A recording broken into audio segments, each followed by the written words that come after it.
There's a new ultralight backpack in town, and it's kicking its predecessor to the curb. This is the Ultralight Osprey AHA 55 Pro, also available as a men's version called the Exos, and it's not only Osprey's newest UL pack, but it's replacing their old one, the Levity and Lumina. But is that a good thing? We tested them both to find out. Now, let's just get this out of the way right up top. The Osprey AHA is not an ultralight pack in the same way that the Waymark Gear Co. Evolve is an ultralight pack, or the Gossamer Gear Gorilla is an ultralight pack, both of which we've reviewed. BT dubs, we'll put those links below. The AHA is more of a mid-tier, you could call it entry-level ultralight pack, as in it's a bit heavier than the others I just mentioned at 30 ounces for a women's small, but still quite a bit lighter than Osprey's other packs, like the popular Atmos and Aura, which weigh about 2 pounds more. It's also lighter than the non-pro version of the AHA and Exos, which are about a pound heavier than the pro version. That said,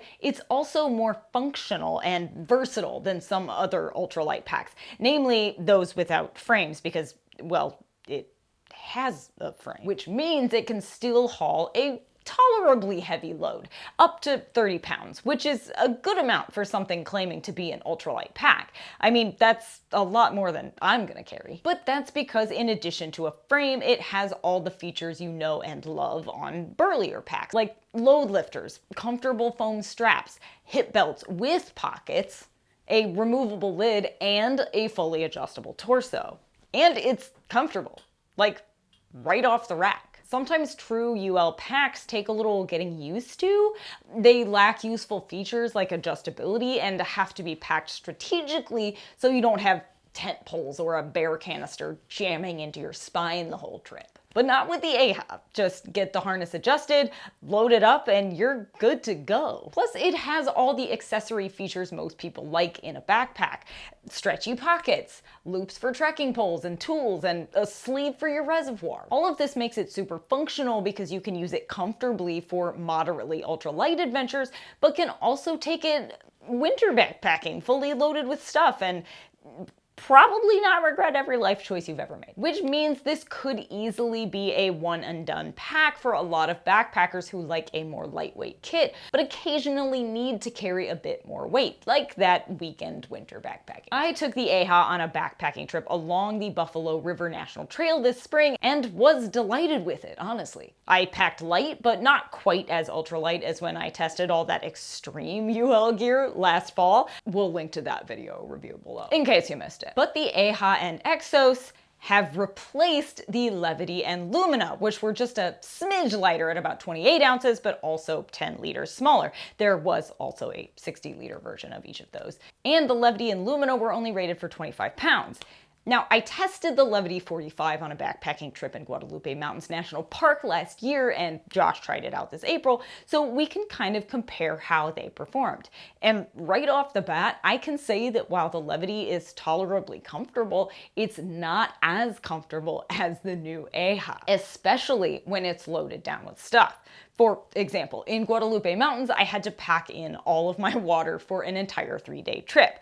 Fortunately, it was winter, so I consumed less than in the summer, but still, a liter of water weighs 2 pounds, and I was carrying at least 6 liters. That's 12 pounds for those of you doing the math. And that's on top of base weight and food. So I was really pushing the limits of the Levity there, and I could feel it, mostly in my shoulders.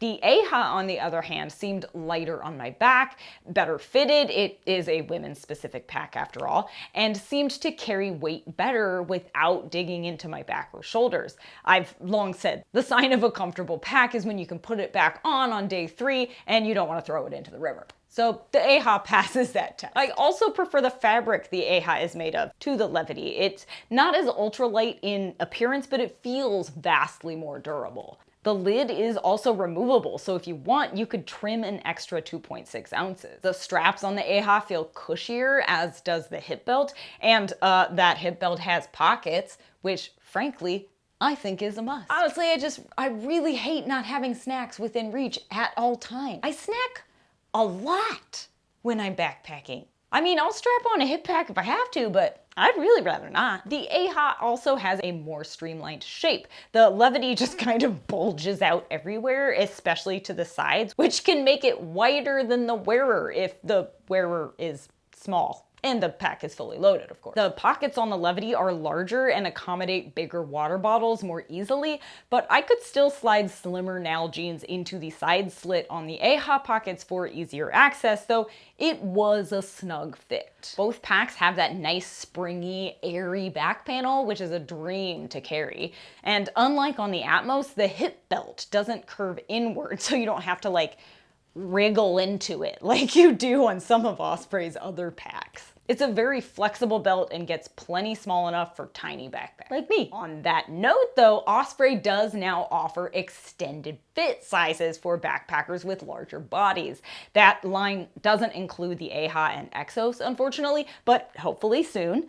But there are 2 backpacks and 2 day packs that are available in extended sizes, so huzzah! Also, fun fact, my good friend Marley from All Bodies on Bikes is one of the models on Osprey's website, so you should go check that out. Anyway, moving on. The compression straps on the AHA are more functional and easy to use, but it only has these accessory loops on the bottom front of the pack. There aren't any on the back, meaning if you usually attach a sleeping pad or tent down at the bottom, you're gonna have to rethink your packing structure. There's just nowhere to lash it. The Levity did have attachment points on the front and back of the bottom, which makes me wonder what Osprey was doing when they left that feature off the AHA and Exos, but especially since there's not a good way to strap anything up top, like with some other UL packs that have, you know, like one piece of webbing that goes over the top. Another ding against the AHA, adjusting the harness is super quick and easy, but at least once while I was hiking, these little toggle bars turned enough to pop out and made my pack feel a little lopsided until I had realized what happened. You could fairly easily remedy that issue. It's just something to be aware of when you first start hiking. Overall, I think replacing the Levity and Lumina with the AHA and Exos Pro was the right move on Osprey's part. They can transition between ultralight and moderate loads, and they do it way better than the Levity did. I'm just saying. But yeah, you are gonna pay for it. The Exos and AHA roll in at about $290, but if it's the only pack you need for a wide range of adventures and you've got the budget, I say go for it. And I do think it's more worth the price than the Levity, which was $250 new. Plus, it's not that much more expensive than Osprey's other high-end packs. As for sustainability, these packs don't contain recycled materials like some of Osprey's other packs, but they are free from PFAS and come with Osprey's impressive almighty guarantee, which covers repair and replacement for any product, any reason, any pack, from any era. Which means you can keep your AHA Pro for a long time. Now, if you want even more info on how to get into backpacking, I think you should just go ahead and sign up for our super fun Backpacking 101 course. We will put a link below, as we will do for all of the packs that we've mentioned here today. So go check them out, then follow us on social. We're at Terradrift on Instagram, Facebook, and Twitter.